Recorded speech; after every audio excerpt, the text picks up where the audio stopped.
Hey Jim, comment ça va? Ça va bien, toi, mon Martin? Ça va super bien. Ouais. Scène 1, prise 2. Yes, monsieur. On réattaque notre lac. Oui, avec un vent d'ouest, ce coup-ci, ça devrait être un petit peu mieux parce que l'année passée, j'ai vu l'erreur qu'on avait faite en regardant les vidéos. Puis l'an dernier, c'est ça, on s'est fait balayer par un vent d'ouest tout le long de l'été. Donc, je m'étais fait une petite routine de vent d'ouest. Mais quand on est sortis ensemble, on était sur un vent de nordais, mais je sais pas si c'était le track ou quoi que ce soit qui a fait en sorte que j'ai pas pris conscience du vent. Mais dans le fond, on s'était un petit peu garoché dans le sens contraire que la chaîne alimentaire s'en allait. Et voilà, donc la nourriture, hein, on le sait, le vent pousse le poisson au fourrage. Donc, si on n'est pas dans le bon sens... les sédiments, exactement. Puis les sédiments sont poursuivis. La chaîne se fait, donc, voilà. donc là, on est sur un beau vent d'ouest. Yes. Vent ouest, on s'en va sur ta routine. Ouais. Comment tu te sens, matin? Un petit peu plus nerveux que la dernière fois, mettons. Parce que là, tu sais, l'année passée, j'étais confiant, j'ai zéro stress. Mais là, ce coup-ci, je me suis dit, hi, attends un peu, là, faut pas que je me plante. Là. Disons que je connais mon lac, puis comme de fait, avec la loi de Murphy, suite à notre sortie, j'ai ressorti, puis j'ai fait des prises, puis des prises, puis des prises. Puis je me disais, Colin, j'ai fait une bredouille en 3 ans, puis il a fallu que ça soit avec vous autres. Avec oui. Puis nous autres, on voyait tes posts passer sur Facebook tout de suite après notre pêche qui n'avait pas été fructueuse. Ben oui, il retourne à la pêche comme le surlendemain ou quelque chose comme ça, puis ça sort. Mais là, il y a un bateau à l'eau. Ouais. Il manque 2 gars dedans. Yes. On va aller essayer ça. Oui, monsieur. On perdra pas trop de temps, il est déjà un petit peu tard. Ouais, ça avance. T'en penses? Oui. Yeah. Oui, I'm ready to go. Yes. Yes, mon homme.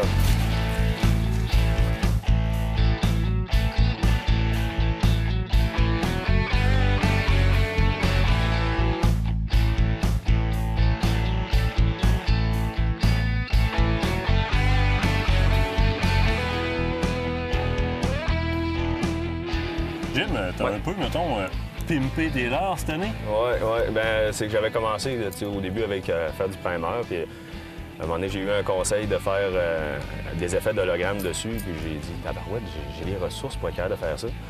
Fait que je l'ai essayé, puis ça a été un malheur. Au tournoi de Muskie Canada à Montréal, ben je n'ai perdu un parce qu'il y a un évalué 56 pouces qui a coupé mon bas de ligne là, comme si j'avais eu du fil à coudre. C'était terrible. Donc, il est parti avec. Ça me fait de la peine un peu parce que je me dis que s'il est parti avec le bas de ligne, donc le leurre est assez loin. Là. Oh, oui. Mais non, c'est productif au bout. Puis, j'en ai reperdu un encore une fois là, au niveau du lac ici. Puis j'ai bien l'intention qu'on essaye encore de se pogner un monstre avec ça aujourd'hui. Ça, c'est sûr. Ben écoute, l'holographique au niveau des cuillères, c'est connu depuis longtemps. Ça fait toute une différence, surtout dans des conditions de visibilité qui sont beaucoup plus basses. Ouais. Là, c'est sûr et certain que pour aller narguer un prédateur comme ça sur le bord des tas d'algues, puis je remarque que tu as pris des leurres que je connaissais, que j'ai vus l'an passé, qui étaient différents, pas différents, qui étaient le même patron, si on veut. Tu as tout simplement rajouté un film holographique par-dessus, donc le même qui fonctionnait quand même relativement bien. On vient d'y donner un petit pim de plus, comme tu dis. Ouais. Exact.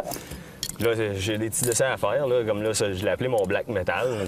Il est très en tant que musicien, ouais, c'est ça. J'ai dit, crème, attends, il m'a faire un petit style à la Jen Simon, là, on va voir de quoi. Mais dans l'eau, c'est terrible, là, il te fait des flashs de fou. En plus, à cette heure, j'ai mis un système de billes dedans. Oui, génial, ça. Ouais, ça fait que ça vient agresser encore plus le prédateur, mettons. J'avoue, ceux-là, ils look solides. Ouais, mais comme je te dis, ils ne sont sûrement pas baignés encore, eux autres. Là. On va faire des tests aujourd'hui. Ben toi, c'est avec ça que tu pars? Tu vas partir avec ton black metal? Ouais, ben j'ai bien l'intention de starter avec un macro parce que, comme je te dis, il est productif. Tu peux l'essayer toi aussi, mais c'est sûr que ce serait bon d'essayer 2 patterns différents. C'est sûr. Mais regarde, au pire, si tu veux essayer le black metal, je veux juste qu'il se baigne, voir à savoir qu'est-ce qu'il peut nous prendre d'en face. Je vais l'envoyer saucer un petit peu. Sous tes conseils, de toute façon, en essayant 2 couleurs séparées comme ça, on va voir lequel des deux a des attaques, on modifiera à ce moment-là. Oui, la technique est la même. C'est l'action walk the dog, donc on n'a pas de casse-tête vraiment. Il nous reste à accrocher ça, puis on est prêt à pêcher? Ah, moi, je suis prêt tellement longtemps, mon gars.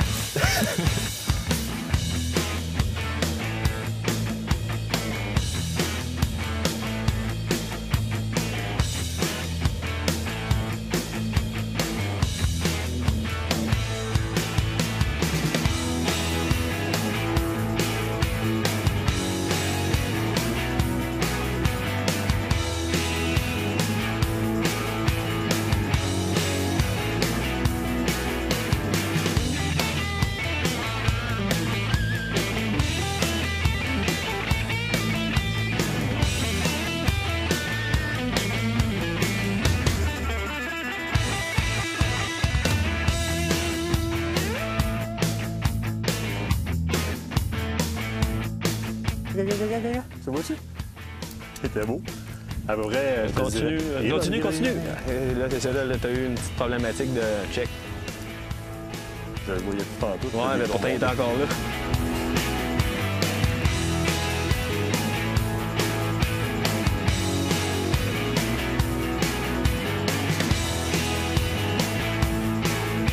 Mais tu le cordon. Tout de suite en changeant de place. Tout de suite en changeant de place. Il y a une attaque. Tu veux le cordon? Faut-tu que ça soit vorace? Eh oui. Il est quasiment de la grosseur du verre, puis dessus. Ah, il est décroché. Bon, écoute, il n'aura pas été blessé, il s'est décroché tout seul. Parfait. Le ciel.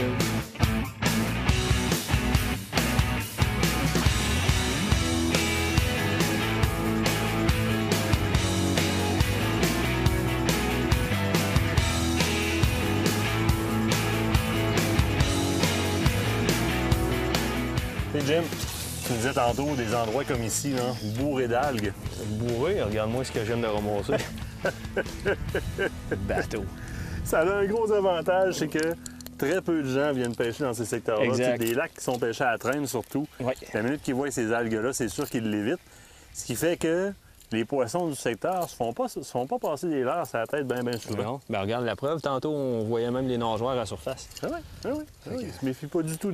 C'est des non. super beaux secteurs à exploiter. Il faut s'attendre à désherber un peu, mais on essaie de se trouver des champs libres un petit peu. Puis au moins, le temps que mon leurre a de l'action avant qu'il s'embourbe dans les algues comme ça, bien, j'ai souvent plus de chance ici qu'en eau ouverte. Ah oui, c'est officiel. Ben, le truc aussi, c'est vraiment de lancer là, à proximité de la zone d'herbage, si on veut. Là. Oui. Mais sans trop là, lancer dedans, bien souvent, le masquinongé est carrément parqué en embuscade. Oui, il est dans la talle de foin, mais sauf que bien souvent, il y a le nez qui dépasse, puis il surveille les proies potentielles qui passent à... À l'orée, si on veut, des talles de foin, c'est là qu'on va aller positionner notre leurre. Mais bien souvent, en s'en venant, on n'a pas le choix de passer au travers des talles. Évidemment, on en ramasse. Faut faire avec. Puis là, c'est sûr que, regarde, j'ai même déjà vu une fois, il y a un monsieur qui passait là, avec probablement son petit-fils ou quoi que ce soit. Puis le monsieur, il était à la traîne avec. Puis là, le jeune, il a demandé c'est quoi qu'il fait, eux autres? Là? Ben, les autres, ils ne poigneront rien. À cause que, justement, on était dans une zone dans les algues. Mais c'est sûr que passer à la traîne là-dedans, c'est oublier le projet. Là. Ah, c'est impossible. Oublie le projet. C'est impossible. Fait que, écoute, beau secteur de pêche, les herbiers, on les exploite au max. Exact.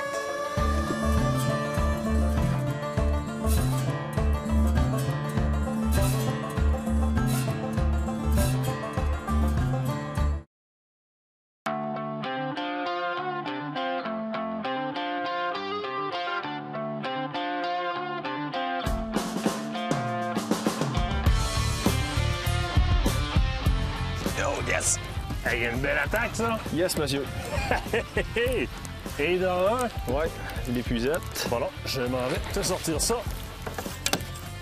Pas un manche, mais c'est un départ. Bon, il est bien accroché. OK. Faisant le nez de calé. Moi, je vais aller te le présenter. Lève-moi ça. Et voilà. Yes! Et d'un. Hey, c'est un prise 2. Oui, monsieur. C'est déjà réglé. C'est déjà assez différent. C'est déjà réglé. Ouais. De par le fait qu'on en a un. Oui. Pas énorme. Pas énorme, mais c'est prometteur.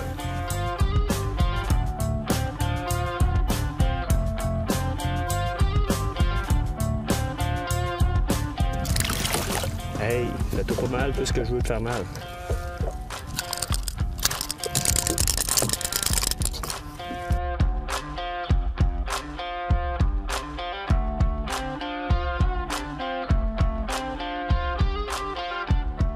Il y a de l'air encore en forme.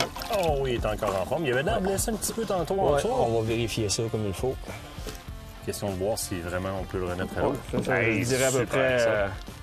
je dirais peut-être 26, 27, oui, à peu près. Ça fait plein de sens. Ouais.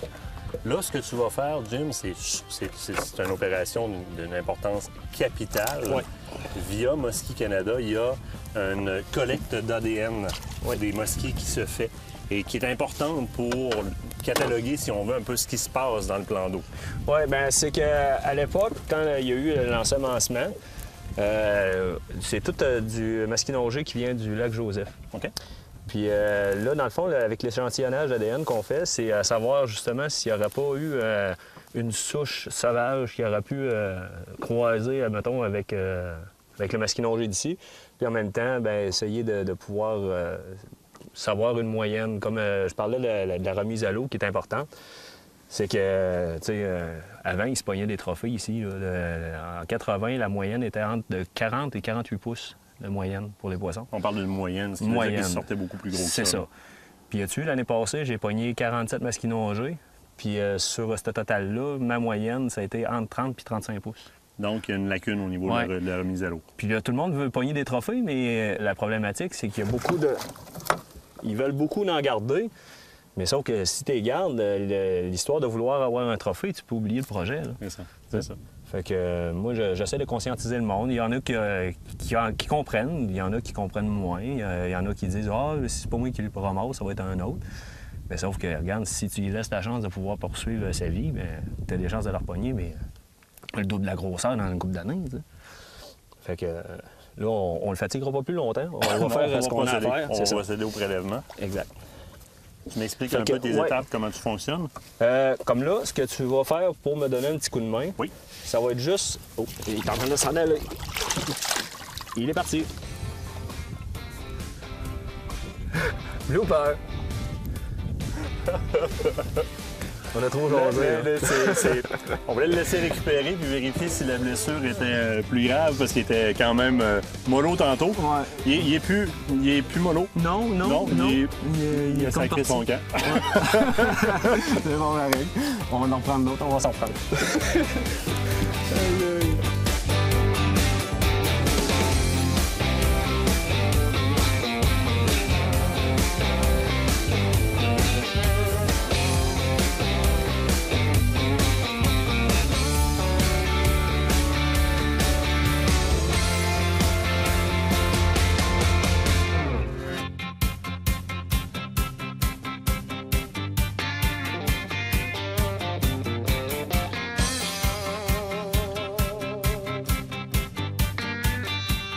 Et puis finalement, on a failli prendre des échantillons sur un mosquit. Oui, mais on a quand même pris du mosquit. C'était déjà un bon départ. Celui sur lequel on devait prendre des échantillons, il a, comme il dirait, foutu le camp. Oui, bien, il a été opportuniste, mettons. Il a vu la porte d'entrée, la porte de sortie, il a dit « moi, je sors par là ». Essentiellement, quand tu prends ces échantillons-là, tu procèdes comment? Bien, c'est qu'en temps normal, on mesure la longueur, la circonférence. Si on est capable, on prend le poids. Mais il y a des calculs qui se font sur Internet que c'est longueur multipliée par la circonférence divisée par un chiffre X. Ça nous donne approximativement le poids. Okay. Puis ensuite, on procède avec l'échantillonnage. Je vais le faire sur toi, dans on n'a pas pu le faire. Tu vas me couper quoi, là? Et un petit bout. Non, c'est que, regarde, on a un exemple ici, là, la nageoire caudale qui est ici. Oui. Bien, c'est qu'on prend juste une parcelle à peu près environ d'1/2 pouce, puis après ça, on coupe, qu'on met dans la petite éprouvette ici qui est remplie d'éthanol, puis ça se conserve là. Ensuite, on remet au ministère, le ministère de la Faune. Puis après ça, on a inscrit toutes les données à l'intérieur du TILI de pêcheurs qui est fourni par le ministère. Puis après ça, eux autres, ils nous donnent la moyenne de prise qui se prend dans ce lac-là. Avec le code d'ADN, bien, ils peuvent savoir justement la provenance, s'il y a eu des croisements X avec une souche sauvage ou comparativement avec le masquinongé ensemencé qu'il y a eu dans les années 70. Tu peux vraiment suivre l'évolution de la population. Exact, exact. Parlant de Muskie, ouais. T'en as pris un beau, toi? Oui, monsieur. J'ai vu ça au tournoi de Muskie Canada? Oui. La grosse chose que je suis fier, c'est qu'il y a beaucoup de monde là-dedans, là, que c'est des gros pêcheurs. Là. Puis ma première prise que j'ai manquée a coupé mon leader là, de 100 livres comme si j'avais eu du fil à coudre. Puis j'étais avec mon macro en hologramme. Ça a été une déception, mais par contre, j'avais déjà un gros velours parce que je savais que ça attirait les grosses bêtes. Puis par la suite, là, quand j'ai attrapé le 50 pouces écart, qui m'a fait gagner le tournoi. 50 pouces écart, quand même. La première place du tournoi. Oui, monsieur. Puis, regarde, on s'entend que c'était mon trophée à vie. C'est sûr que j'aurais aimé mieux pogner le premier, mais chose faite, ça s'est passé comme ça. Mais c'est ça, là, j'avais toujours dit que le jour où je prendrais ma prise à vie, je me baignerais avec. Puis, regarde, je me suis garoché à l'eau, j'ai attendu qu'il récupère. C'est moi qui s'est brûlé la pédalée dans l'eau pour la récupération, bon. Mais il est parti, puis la fierté était là d'avoir pu gracier ce phénomène, parce qu'on s'entend qu'il y a des bêtes de même, ils en pleurent pas. C'est énorme, c'est gros, c'est super, puis je te félicite pour ça, c'est une maudite belle aventure. J'ai trippé à te regarder, t'avais de l'air à tripper solidement. Ah oui, bien, regarde, l'adrénaline, elle monte tellement haut, puis tu sais, sur l'attaque, moi, je suis habitué, justement, au Lac-Frontière ici, que la moyenne, c'est entre 35 37 pouces, mettons, tu sais. Mais l'impact sur le leurre, j'ai su tout de suite que c'était une prise de fou. Puis on l'entend sur le vidéo aussi, là, je le savais, la pression n'était pas la même, la force d'impact n'était pas la même. Puis c'est sûr qu'il ne m'a pas donné un gros combat parce qu'il avait vraiment englouti le leurre. Là. Il restait... genre un demi-pouce là, qui sortait de la gueule. Ça peut être vorace. Oui, ça l'appétit maintenant. Hey, ça, c'est génial. Puis pour nous autres, aujourd'hui, bien, notre scène 1, prise 2 a bien fonctionné. Oui, malgré tout, oui. On a quand même récupéré 2 mosquits. Oui. Ben, il y en a un qui s'est décroché relativement facilement.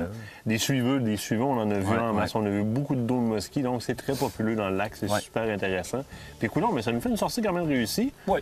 Puis, même si cela a été réussi, ça ne nous empêche pas de se reprendre. Ah, ben moi, ça, je suis d'accord à 300 Hey, un gros merci. Ça me fait plaisir. Puis, tu as vu que, regarde, je suis pas capable d'arrêter. Ça fait que si tu veux reprendre du poisson, ben regarde, je suis preneur, puis t'embarques dans le bateau. Absolument. On se donne rendez-vous, puis on reprend ça, c'est sûr et certain. Merci beaucoup. Excellent, Martin.